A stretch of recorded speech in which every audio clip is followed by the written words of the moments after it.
बिस्मिल्लाहिर्रहमानिर्रहीम। दुरूद शरीफ पढ़ लें। अमल उन लोगों के लिए है जिनके महबूब नाराज हैं, गुस्सा करते हैं, एक लंबे वक्त से उनकी बातचीत सब बंद है और वो लोग ये चाहते हैं कि उनकी नाराज़गी दूर हो जाए। तो आपको आज का ये छोटा सा अमल, जो है तो बहुत छोटा लेकिन कमाल का है, जिसकी भी नाराज़गी दूर करनी हो उसकी फ़ोटो पर यह पूरा अमल किया जाएगा तो नाराज़ की नाराज़गी और गुस्सैल का गुस्सा दूर हो जाता है और वो उन्हें दुनिया जहां से भी बढ़कर खूब बेइंतहा चाहने लगेगा। अस्सलामु अलैकुम रहमतुल्लाहि व बरकातुहू। दुआ करता हूँ कि अल्लाह आपकी आंखों में कभी गम के आंसू न दे और आप हमेशा खुश व खुर्रम रहें। या अल्लाह वेबसाइट ऑफिशियल यूट्यूब चैनल पर कुरान पाक की इस आयत का अमल बता रहा हूँ। इसके पहले आपको या वदूदो भी साथ में ही पढ़ना होगा और इसकी तासीर ऐसी होती है कि चाहे कितनी भी बड़ी बात पर कितने ही महीनों से उसने आपसे बात करना ही बंद कर दिया होगा तो वो खुद मान भी जाएगा और बात भी करेगा, और जिन बातों के लिए वो आपको मना किया करता था निकाह के मकसद से करना, उन सब बातों को आपकी मानता चला जाएगा।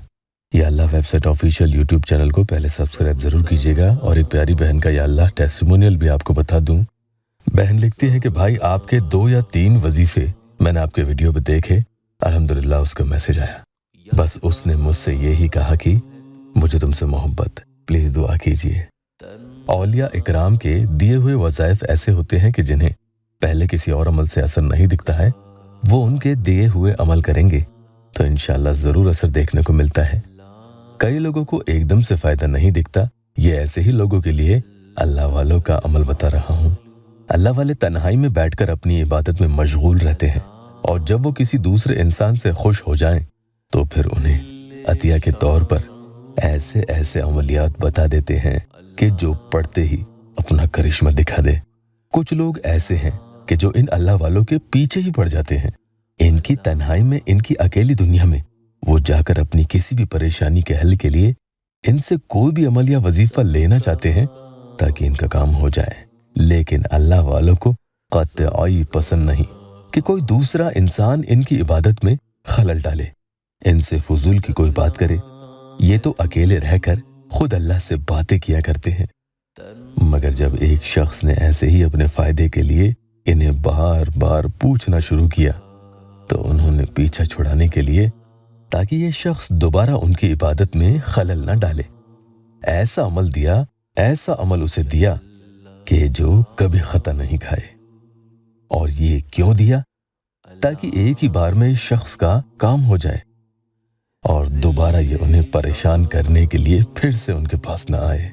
लेकिन इन सब बातों में कभी सब्र नहीं खोना चाहिए और शिकायत करने वाले को अल्लाह पसंद नहीं करता, बल्कि हर हाल में शुक्र अदा करेंगे। फायदा नहीं होता तो ऐसे में फिर फायदा होना शुरू हो जाता है।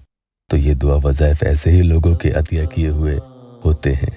हर अमल तारीफ के लायक होता है, कमजोर नहीं तवंगर होता है, जैसे आज का ये अमल है। या वदूदो सयजअलु लहुमुर रहमानु वद्दा। अब आपको ये अमल पढ़ने से पहले सवाब पहुंचाने के लिए हुजूर अकरम सल्लल्लाहु अलैहि वसल्लम की शान मुबारक में 7 दफा कोई भी दुरूद पाक पढ़ लेनी है। ये दुरूद पाक जरूरी नहीं कि आप अमल के साथ ही पढ़ेंगे। पढ़ना चाहें तो 7 पढ़ सकते हैं, वरना किसी भी और वक्त पढ़कर ईसाले सवाब कर दें और दिल में ये नियत रखें कि इसका सवाब हुजूर अकरम सल्लल्लाहु अलैहि वसल्लम को पहुंचे। बस इतना सा काम आपको कर लेना है। अब आप जिस इंसान की दिल से नाराजगी खत्म करना चाहते हैं कि उसके दिल में आपके लिए जायज मोहब्बत पैदा हो, वो आपको चाहे जिंदगी में अल्लाह न करे जब भी किसी बीवी को अपने शौहर के दिल से नाराजगी दूर करनी हो, या शौहर को अपनी बीवी के दिल से महबूबी ऐसा हो जाए कि सच्ची मोहब्बत करे, फरेब और धोखा न करे, दूसरी किसी भी दोस्त या घर के किसी अफराद या किसी भी इंसान के मोहब्बत, इज्जत और शफकत हासिल करने के लिए बहुत ही प्यारा अमल है। इसके लिए आपको पहले ये अमल 7 दफा पढ़ना चाहिए, फिर एक ही फूंक उसकी फोटो पर लगा दे। इतना करने के बाद फिर से अमल पढ़ेंगे, लेकिन इस बार एक बढ़ाकर यानी 8 दफा पढ़ेंगे और फिर से दूसरी फूंक उनकी फोटो पर लगा देंगे। तो कुल आपने इस तरतीब से 15 टाइम्स यानी 15 दफा ये अमल पढ़ना है। इंशाअल्लाह मोहब्बत के ऐसे सिलसिले शुरू होंगे जो अल्लाह की रजा के लिए होते हैं। اور کبھی ताउम्र ख़त्म न हो। ऐसी मोहब्बत वो आपसे करेगा। अल्लाह पाक यहाँ मेरे परेशान हाल बहन भाइयों की दुखी दिल के हर जायज़ मुराद पूरी कर दे। कमेंट में आमीन ज़रूर लिखना।